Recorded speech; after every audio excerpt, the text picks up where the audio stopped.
¿Cuál es el precio de la libertad de expresión? ¿Qué pasaría si por una palabra imprudente, tu destino no fuera solo la muerte, sino una humillación pública que quedaría grabada en la historia? Pocas escenas en la historia de Roma son más escalofriantes que el destino de Cicerón. Su cabeza y sus manos cercenadas, oscurecidas por la sangre, fueron clavadas en la rostra, la misma plataforma donde una vez se alzó como el más orgulloso defensor de la República.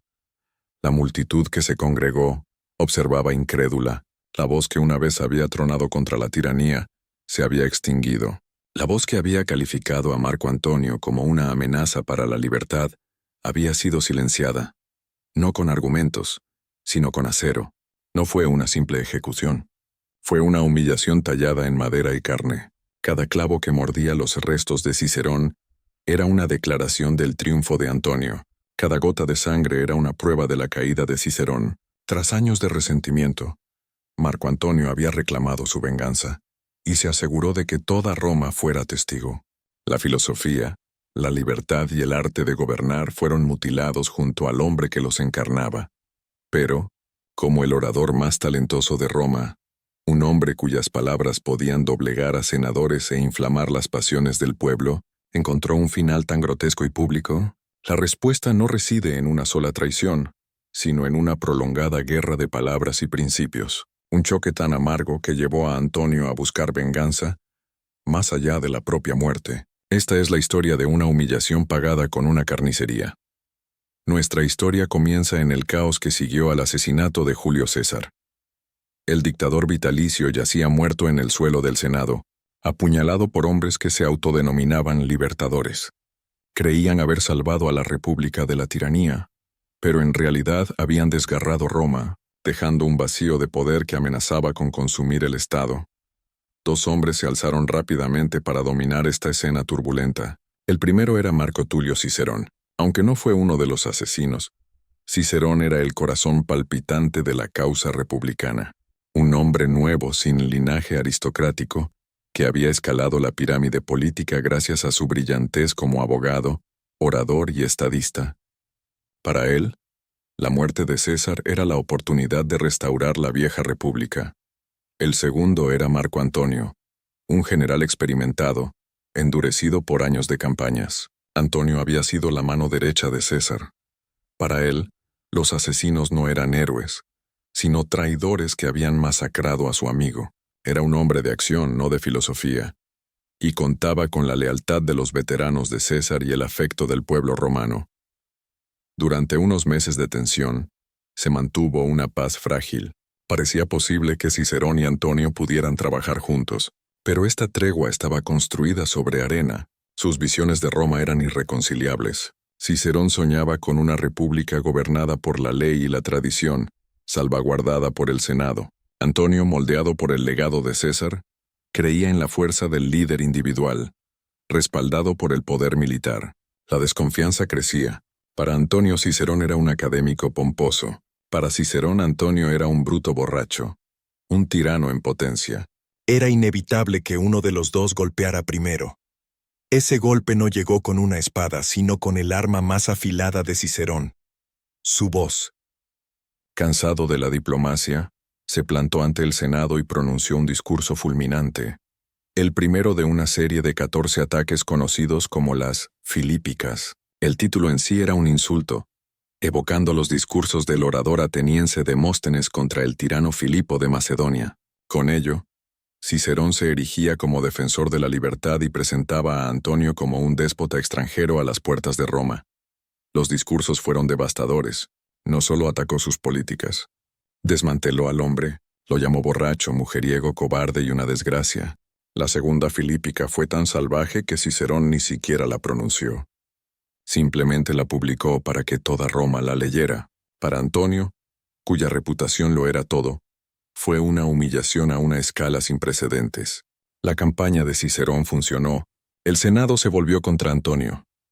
Entonces Cicerón apoyó a una nueva figura, Cayo Octavio, más conocido como Octaviano, el hijo adoptivo de César, de 19 años. Cicerón creyó que podría usar al joven Octaviano como un arma contra Antonio, para después apartarlo. Fue una apuesta, Un peligroso error de cálculo. Humillado y debilitado, Antonio fue declarado enemigo público y huyó al norte. Por un breve y brillante momento, pareció que Cicerón había triunfado, pero subestimó la capacidad de odio de su rival. El panorama político de Roma cambió a una velocidad vertiginosa. El joven Octaviano, al mando de los ejércitos, marchó sobre Roma cuando el Senado le negó los honores que exigía, se autoproclamó cónsul, y luego se acercó a sus antiguos enemigos. En una pequeña isla fluvial, Octaviano se reunió con Antonio y otro general, Lépido. Los tres forjaron un pacto. El segundo triunvirato. Una dictadura legal de 5 años con poder para hacer leyes, nombrar funcionarios y, lo más aterrador, condenar a muerte a cualquiera sin juicio. Su primera tarea, eliminar enemigos y recaudar fondos. Para ello revivieron una de las tradiciones más terribles de Roma: las proscripciones. Se publicaron listas de muerte en el foro. Cualquiera cuyo nombre estuviera inscrito se convertía en un proscrito. Su propiedad era confiscada y sus asesinos recompensados. Fue un baño de sangre sancionado por el Estado. Se dice que Octaviano se resistió durante 2 días a incluir a Cicerón, a quien una vez había admirado.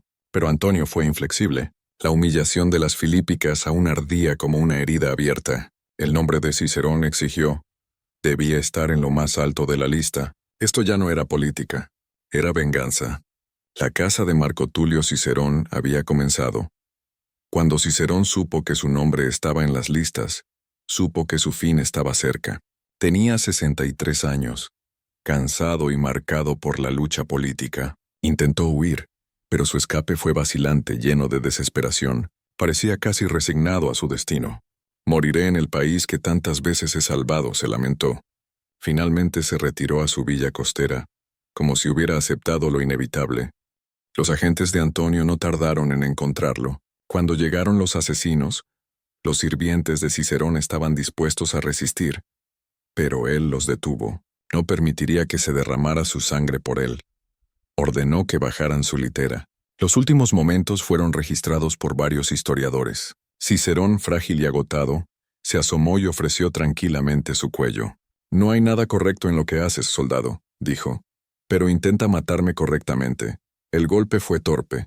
Se necesitaron 3 tajos para separar su cabeza del cuerpo. Pero las órdenes de Antonio iban más allá de la muerte.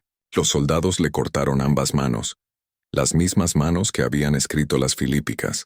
La cabeza y las manos cercenadas fueron llevadas de vuelta a Roma y presentadas a Antonio. Las fuentes antiguas relatan que Antonio se regocijó. Se rió, recompensó generosamente a los asesinos y ordenó un último acto simbólico. La cabeza y las manos de Cicerón fueron clavadas en la rostra. El lugar donde su voz había unido a la República se transformó en un escenario de silencio y miedo. Pero la crueldad no terminó ahí. La esposa de Antonio, Fulvia, tenía sus propias rencillas con Cicerón. Cuando le llevaron la cabeza, escupió sobre ella. Luego, en un frenesí de rencor, le arrancó la lengua sin vida y, con las horquillas de su cabello, la apuñaló una y otra vez, mutilando el arma que había herido el honor de su familia. La exhibición en la rostra fue más que una venganza personal. Fue una declaración política martillada en madera y carne. Al mutilar su cuerpo, Antonio declaraba que la era del debate había terminado. A partir de entonces, Roma sería gobernada por la sangre y la fuerza. Fue la muerte de la libertad de expresión, clavada en el corazón de la República. A corto plazo Antonio había ganado. Vengó su humillación y silenció a su crítico más feroz. Los triunviros aplastaron a los asesinos de César en la batalla de Filipos. La República parecía sentenciada. Sin embargo, la ironía es ineludible. El joven que Cicerón pensó que podía controlar, Octaviano, resultó ser un estratega frío y calculador. La alianza entre él y Antonio, forjada por necesidad, pronto se agrietó. Octaviano lanzó una campaña de propaganda que rivalizaba con las propias Filípicas de Cicerón, pintando a Antonio como un traidor seducido por Cleopatra. Finalmente Octaviano logró lo que Cicerón no pudo. Destruyó a Antonio, no solo con palabras, sino con ejércitos. Tras ser derrotado en la batalla de Actium, Antonio huyó a Egipto y se quitó la vida. Sobrevivió a Cicerón más de una década, pero su legado fue eclipsado para siempre por el joven al que una vez despreció, Octaviano, quien se convertiría en Augusto, el primer emperador de Roma. Para Cicerón la muerte fue brutal, pero su legado sobrevivió al triunfo de Antonio. Antonio pudo clavar sus manos en la rostra, pero no pudo destruir las palabras que esas manos habían escrito. Sus discursos sobrevivieron a la caída de la República. Su filosofía sobre la ley y la libertad resonaría a través de los siglos, inspirando a pensadores desde el Renacimiento hasta los padres fundadores de los Estados Unidos. El hombre al que Antonio intentó silenciar se convirtió en una de las voces más influyentes del pensamiento occidental. El juicio de la historia sobre Antonio es mucho menos amable. Es recordado como un general brillante, pero también como un hombre deshecho por la ambición y el resentimiento.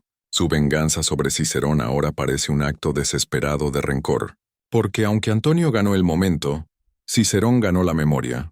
Antonio mató el cuerpo de Cicerón. Cicerón destruyó la reputación de Antonio. Al final, su muerte enseña una lección eterna. El poder puede silenciar una voz, pero no puede matar una idea. Antonio clavó la cabeza y las manos de Cicerón en la rostra para declarar la muerte del debate, pero las palabras de Cicerón se negaron a morir. El orador que enfrentó a sus asesinos con calma y dignidad los sobrevivió a todos. Su cuerpo mutilado pudo haber sido la victoria final de Antonio, pero sus palabras inmortales fueron las de Cicerón, y así, aunque Antonio mató al hombre, Cicerón ganó la guerra de la memoria. La república que amaba cayó, pero su visión de la libertad perduró, grabada para siempre, no en mármol ni en madera, sino en la historia.